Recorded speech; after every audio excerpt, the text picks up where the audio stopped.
বই পুস্তকে পড়েছি পৃথিবীতে সবচেয়ে বেশি দ্রুত রং বদলায় গিরগিটি।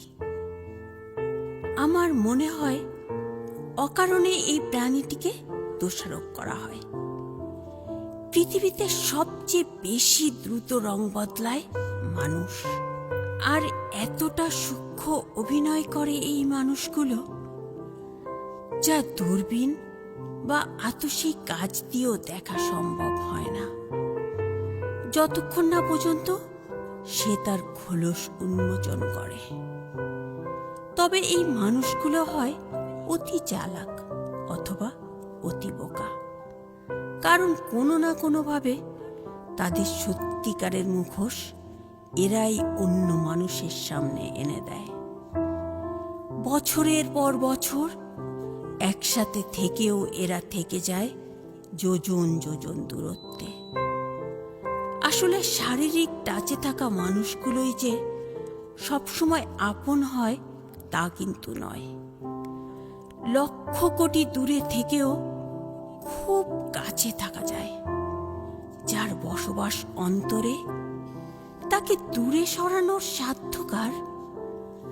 আসলে প্রেম, ভালোবাসা বা মায়ার টান এগুলো কাছে বা দূরে ম্যাটার করে না।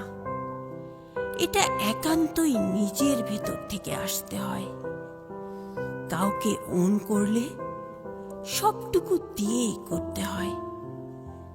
মাঝে মাঝে খুব ভাবায়, বিধাতা মানুষকে কত ক্ষমতা দিয়েছেন, কিন্তু অন্যের মন পড়ার ক্ষমতা দেননি। যদি দিতেন, তাহলে হয়তো একটা মানুষ অন্য একজন মানুষের সাথে আজীবন থাকতে পারত না। কারণ মাকাল ফলের মতো কুৎসিত চেহারাটা বেরিয়ে আসতো ক্ষণে ক্ষণে। তখন হয়তো বারবার মনে হতো, যে মানুষটার প্রতি আমার এত টান, এত মায়া, সেই মানুষটা আসলে আমারই নয়। তখন হয়তো বিশ্বাস নামক শব্দটা শুধু অভিধানেই থাকতো। একবার ভেবে দেখুন তো, যে মানুষটিকে আপনি দিনের পর দিন অন্ধের মতো বিশ্বাস করে আপনার পুরো পৃথিবীটাকে তুলে দিচ্ছেন তার হাতে, আদৌ কি সে আপনার? যদি হ্যাঁ উত্তর হয়, তাহলে কিছু বলার নেই। তবে উত্তরটা যদি না হয়, তবে কেন আপনি আপনার মূল্যবান জীবনটাকে তার হাতে তুলে দিচ্ছেন? Your life is your own. So you are the owner of everything good and bad.